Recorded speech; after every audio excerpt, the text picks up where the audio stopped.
As a record-breaking summer sears the land across Western Europe, water has become a scarce resource. And owing to the extreme heat, the Valdecañas Reservoir, which has dominated the landscape in the Spanish region of Extremadura for more than 50 years, is beginning to evaporate. But as the body of water starts to disappear, something incredible, not to mention mysterious, emerges from the depths below. When drought caused a reservoir in Spain to dry up, it exposed a long-lost ancient monument.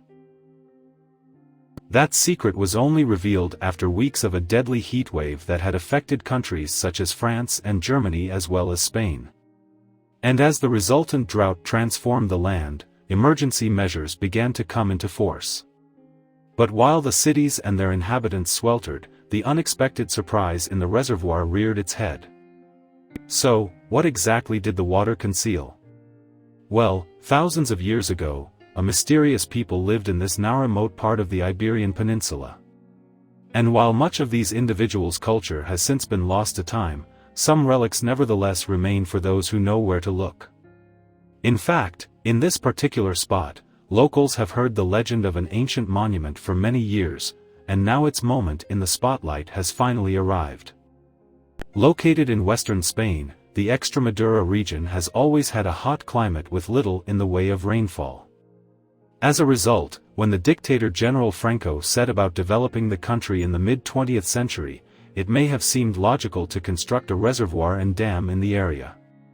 In any case, in 1963 workers flooded the countryside near the village of Peralita de la Mata to create the Valdecañas Reservoir.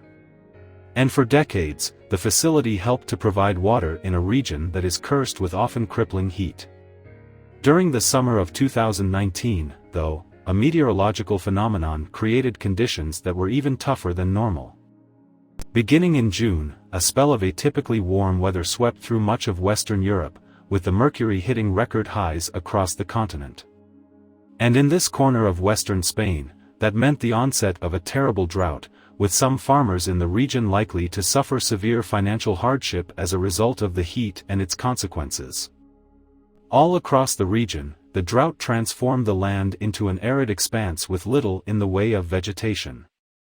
And in Extremadura, even the vast reserves of the Valdecañas Reservoir were affected by the unusual weather. Yes, as the weeks crept by, the waters in the lake began to recede.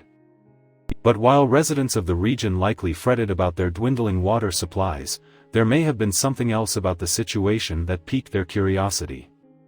It was said, you see, that a remarkable artifact lay hidden under the surface of the reservoir. Would the drought finally cause its secrets to be revealed? According to locals, the source of this legend is a mysterious ancient monument known as the Dolmen de Guadalperal. Believed to have been created several thousands of years ago, the structure is built from approximately 150 stones that have been arranged in an oval pattern of some 16 feet in diameter. Apparently, the rocks, known as menhirs, would once have held aloft a series of large flat stones laying horizontally, thus forming an enclosed chamber. Sometimes referred to as a dolmen, this space would have been reached via a long corridor stretching almost 70 feet. And at the entrance to the monument, a number of carvings would have been found.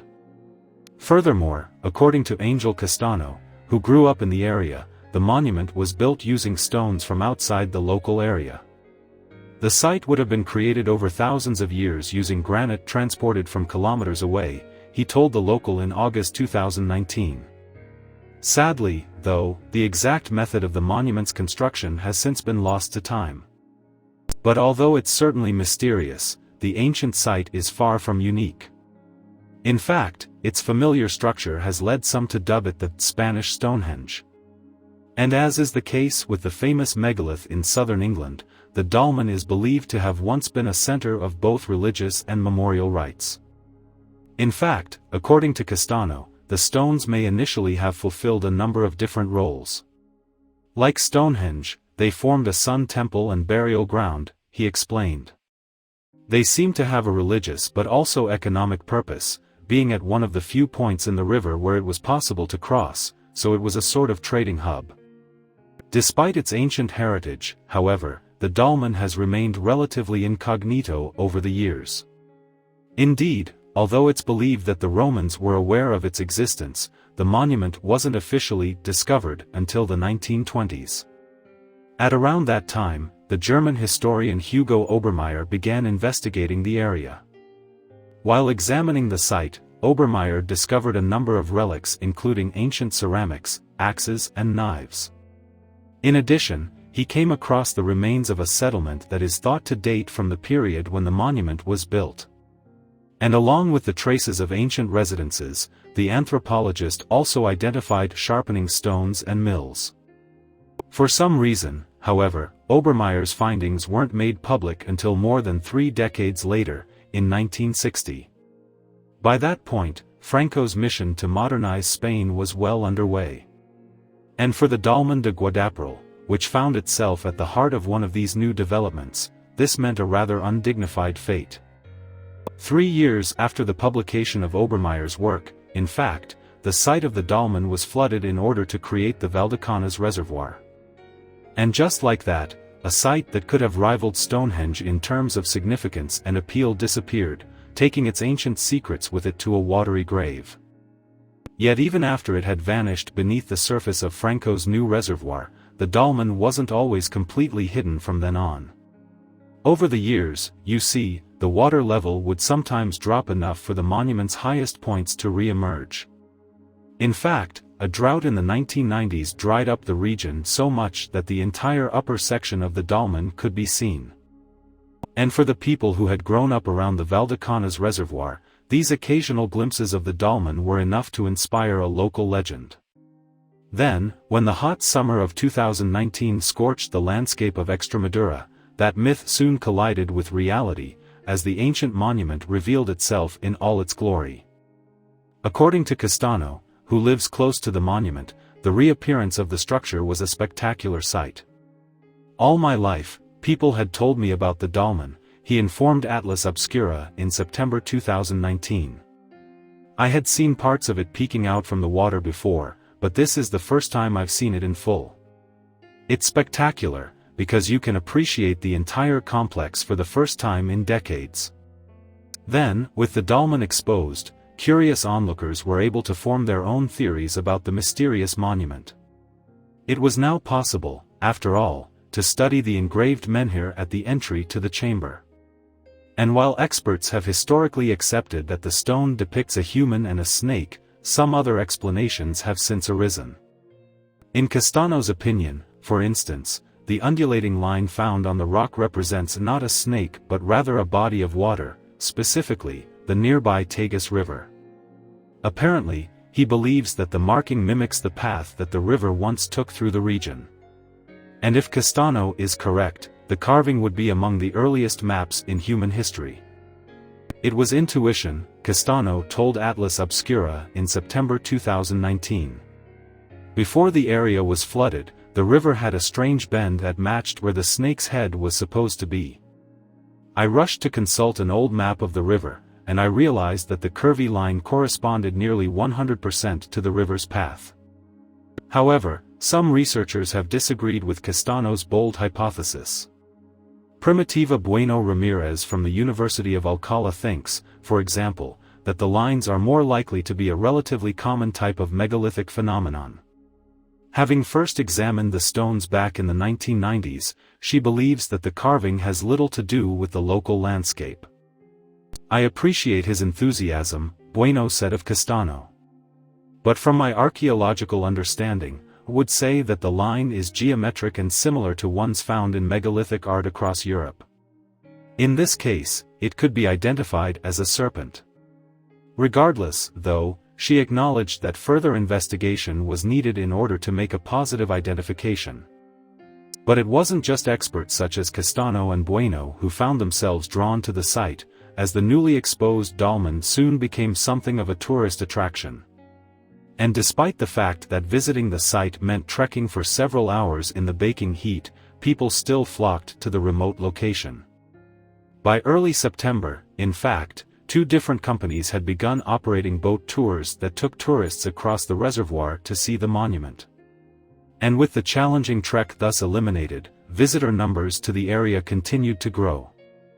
Yet while these developments have highlighted the site's appeal, many observers are concerned about the adverse effect that such tourism may have on the stones. You see, without anything in the way of barriers or security to protect it, the dolmen has been left exposed to interlopers. There's the possibility, then, that enthusiastic sightseers may choose to touch and sit on the ancient stones.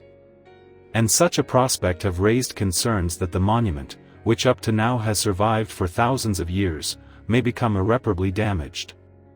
In addition, some onlookers have noted that the monument's time underwater has left it in a state of disrepair. It seems that a number of the stones mentioned in Obermeyer's research have now moved, with previously elevated slabs now lying flat on the ground. Some pieces that were intact just decades ago, meanwhile, are now broken. According to experts, the damage has been done because the stones that form the dolmen are made of porous granite, making them particularly defenseless to the process of erosion. And after seeing the state of the monument, Castano's group therefore began petitioning the authorities to move it to a dry location. It isn't a difficult thing to move the stones, we have machinery now to do that, Castano told the local. Let's just hope that there is the political will to move them while we can. Not everyone agrees, however, that a hasty relocation is the right way of conserving the stones. Bueno's view is that a rushed decision on the matter could prove even more detrimental in the longer term. Whatever we do here needs to be done extremely carefully, Bueno told Atlas Obscura. We need high-quality studies using the latest archaeological technology. It may cost money, but we already have one of the most difficult things to obtain, this historic monument. In the end, money is the easy part. The past can't be bought. Despite Bueno's concerns, however, many supporters have been pushing ahead with the campaign to save the stones. As of September 20, 2019, in fact, almost 50,000 people had signed a Change.org petition urging the Spanish authorities to take action. And according to Castano, it's vital that measures are taken soon.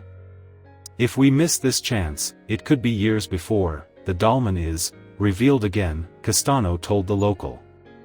He believes, too, that the stones could provide a welcome economic boost for one of the country's more overlooked regions.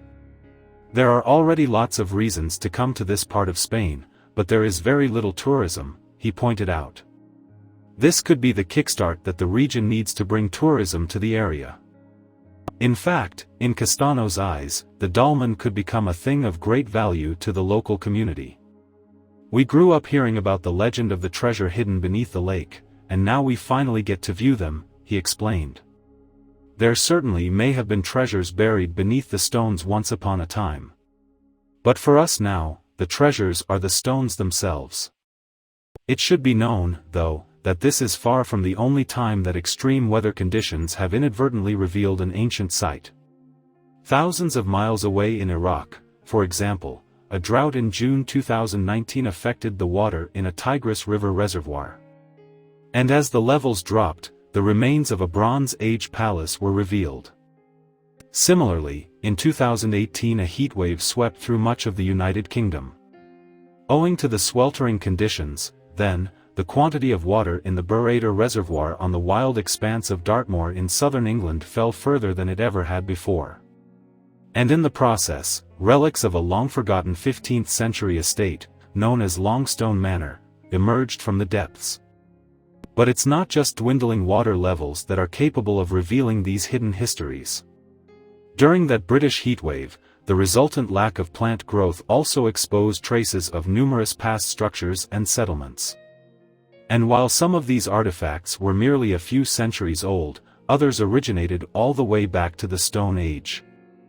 Meanwhile, over at the original Stonehenge, extreme conditions have helped to confirm long-held theories about the nature of the monument itself. Back in 2014 a spell of unusually dry weather had left the land parched, with the result being that there was now an outline of where missing stones had once stood. And using this natural blueprint, experts were able to determine that the structure had formerly consisted of a complete circle. In Extremadura, however, specialists have been unable to predict how long it will be before the waters of the Valdecañas Reservoir rise once more, although it could be just a matter of weeks.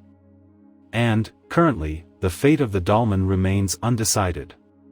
Will Castano succeed in his mission to secure a new lease of life for the monument? Or will it disappear beneath the surface for good? And even when these questions are answered, there are other remarkable sites hidden away, waiting to be uncovered. Just take the incredible discovery that experts made in Ireland during the summer of 2018, for instance. Much as was the case in Extremadura, the abnormally dry weather revealed something that would otherwise have gone unnoticed, and it could just blow your mind. Back in 2018, Ireland was subjected to unusually severe weather. While the island typically experiences moderate temperatures and lots of rain, this particular season actually brought about drought. But although the heat and lack of precipitation may have caused worry among the country's farmers, they provided just the right conditions for historians to discover something special. On July 10 of that year, Anthony Murphy and Ken Williams sent their drones hovering over Brú na Bóinne in the country's east. This area is home to some spectacular ancient monuments, arguably the most famous of which is Newgrange. And owing to the Brú na Bóinne region's historical significance, UNESCO awarded it World Heritage Site status in 1993. Today, evidence of Brú na Bóinne's past can be seen in the remains of tombs, stoneworks, and henges. A henge is a sort of ancient modification to the land that consists of a circular bank and a trench. And such ditches were actually dug out within the earth berm, suggesting, then, that they weren't created for protective purposes. Yet while people are thought to have inhabited Brú na Bóinne for 6,000 years or so, perhaps even longer, the structures seen in the area today are thought to have been erected around 1,000 years after humans first settled there. This would mean that the remains' origins date back to the Neolithic era of Irish history. The Neolithic era is best characterized as the concluding stages of the Stone Age. In Ireland, then, this period is said to have lasted from 4000 BC up until around 2500 BC. And it's thought that farming practices first started to develop on the island during this time. Furthermore, some of the Neolithic constructions found in Brú na Bóinne date to as far back as the 35th century BC, making them older than even the pyramids of ancient Egypt. And just as with the pyramids, these Irish monuments suggest that the people who built them had a sophisticated grasp of mathematics. The clearest indication of this ability is perhaps seen at the Newgrange monument. Newgrange is an elaborate tomb comprised of a broadly circular structure that encloses approximately an acre of land. There, a central alley lined with stone leads into a series of underground rooms. And during the annual winter solstice, beams of sunlight travel through a passage in Newgrange to light up its interior. Nowadays, this event occurs some 4 minutes after the sun appears over the horizon. Experts have calculated, however, that when the monument had been first built, the chamber would have been illuminated precisely at sunrise. This in turn indicates that the people who designed Newgrange had quite astute understandings of both astronomy and math. It seems, too, that some individuals chose to demonstrate their artistic talents at the site, as Newgrange is also home to a variety of stone carvings that have been shaped in a number of different patterns. But Newgrange certainly isn't the only attraction to be found at Brú na Bóinne. You see, the area also plays home to the Neolithic monuments known as Drought and Noath. Like Newgrange, these two sites were both seemingly designed with sophisticated astronomical factors in mind, and the pair are also known today for their works of art. In fact, the Brú na Bóinne region as a whole is said to possess one of the most extensive collections of Western European prehistoric stone art. And this shouldn't be surprising given that there are around 90 other monuments in the area besides Newgrange, Drought and Noath. Thanks to the ample evidence of its rich history, then, Brú na Bóinne has been a focus of contemporary archaeological works since 1960. In that year, a tomb within an area known as Townley Hall was first scrutinized. And although the monument turned out to be a relatively modest construction, it nonetheless seemingly sparked a great deal more archaeological interest in the region. Indeed, over the subsequent decades, a series of additional archaeological probes have been undertaken throughout Brú na Bóinne. Numerous discoveries have been recorded in the process, too, with historians subsequently attempting to make sense of them all. And in more recent times, the works have been extended to even the edges of the area. Yet although Brú na Bóinne has already told us a little about life in Neolithic Ireland, there are nonetheless still aspects of the period that remain obscure, meaning further study is necessary. And any new discoveries in the region may just help in this regard. Journalist Anthony Murphy has certainly proven keen to investigate Brú na Bóinne. In fact, such is his passion for the region's history that he frequently sends a drone up into the skies there, hoping, perhaps, to observe something new that may yet reveal more of the past. And during July 2018, Murphy felt particularly compelled to investigate the lands of Brú na Bóinne. At the time, Ireland and the neighboring British mainland were experiencing unusually high temperatures and low rainfall. Plant growth was thus suffering under these harsh conditions, although there was at least one consequent benefit. You see, hot and dry weather is actually extremely conducive to allowing so-called crop marks to stand out. Visible from above, crop marks are lines or patterns in the ground that indicate a construction has been buried beneath. As archaeologist Louise Barker explained to Wired magazine in 2018, it's like a painting that comes out into the fieldscapes. Certain prehistoric constructions, such as henges, would have been defined by man-made channels dug into the ground. And while these ditches would have been plugged up as the centuries passed, some of them may still retain extra nutrients and moisture upon which plant life depends. And in extremely hot and arid conditions, plants will take their necessary nutrients from deeper underground than usual, meaning those that are positioned above nutrient-rich trenches will grow better than those that are not. Yes, while some flora will stay healthier and verdant, other examples will wilt and wither. Furthermore, it appears that this is exactly what came to pass in the UK during the summer of 2018. In an area called Langstone in southern Wales, you see, an ancient farm was revealed by crop marks in the ground. And though it wasn't initially clear when the farm had been in operation, the find was nonetheless significant. Certainly, archaeologist Louise Barker seemed to be thrilled by the discovery. "We're seeing new things with all of these crop marks," she told Wired in the wake of the find.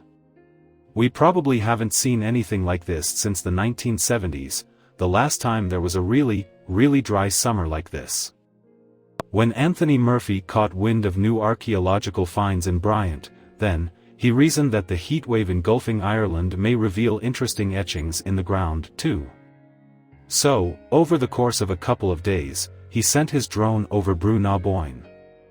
"I was flying my drone over the Boyne Valley, as I do on regular occasions," Murphy later wrote on his website Mythical Ireland.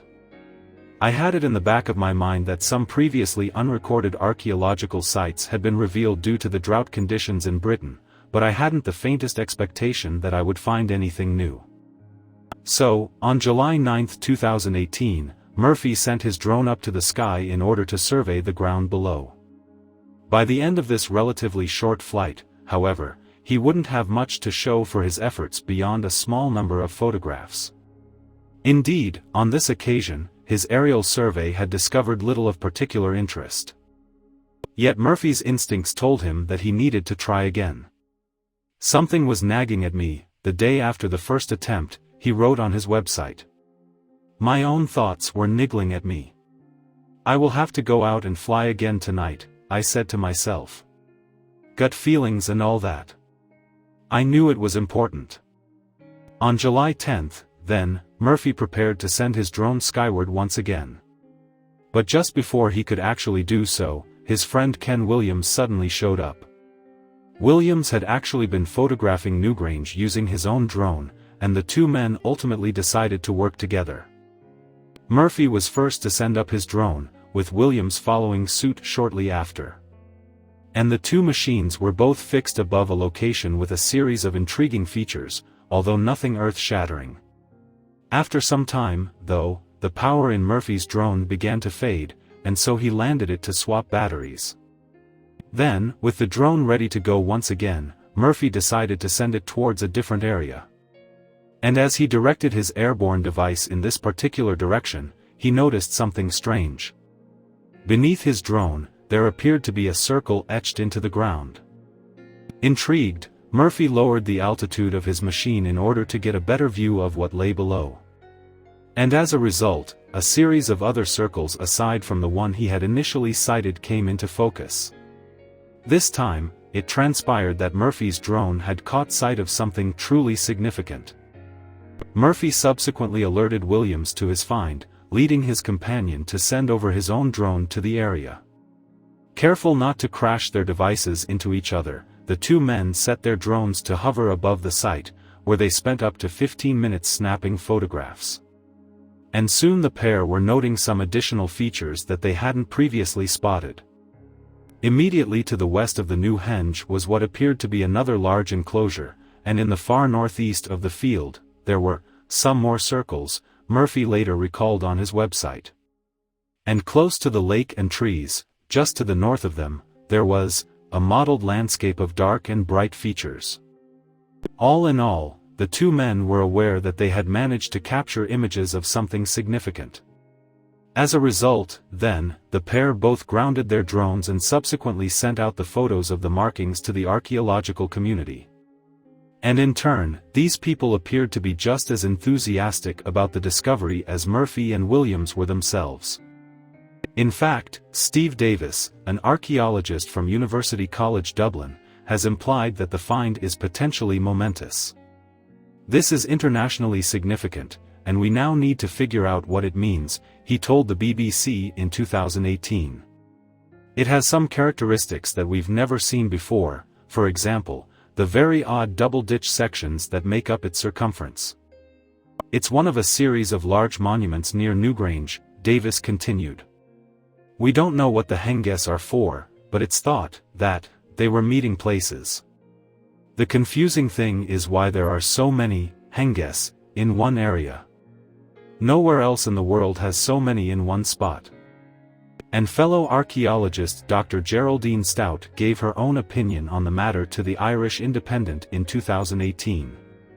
She told the newspaper, "I think there was a whole series of facilities built for the pilgrims coming to Newgrange in prehistory.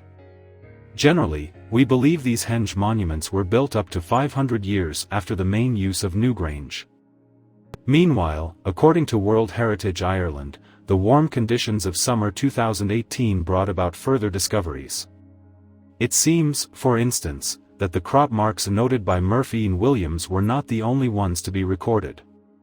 During that period, you see, Ireland's National Monument Service decided to conduct a survey of its own from above Brú na Bóinne. What's more, the pictures taken as part of this National Monument Service search revealed features that had formerly been missed, while some added details were also acquired relating to established sites across Brú na Bóinne. Perhaps, then, the otherwise severe Irish climate conditions of 2018 were something of an archaeological blessing. At the very least, the plethora of visual data gathered during the prolonged dry spell seems set to keep the experts at the National Monument Service busy with analysis for years to come. Already, the new aerial images of Brú na Bóinne have proved essential in both identifying new features in the area and gleaning fresh insights. And while there is naturally still some mystery about the region and its history, things may now prove a little clearer. The sheer significance of Murphy's discovery has not been lost on him either. In all honesty, it's going to take some time to process this, he wrote on his website. Archaeologists are calling it a once-in-a-lifetime find. Murphy added, "Never in my wildest dreams did I think I would be involved in a revelation of this magnitude in the Boyne Valley, right there in the UNESCO World Heritage Site that has been under so much scrutiny from archaeologists for decades. Never in a million years would I have even thought it possible." Thanks for watching, and don't forget to like and subscribe.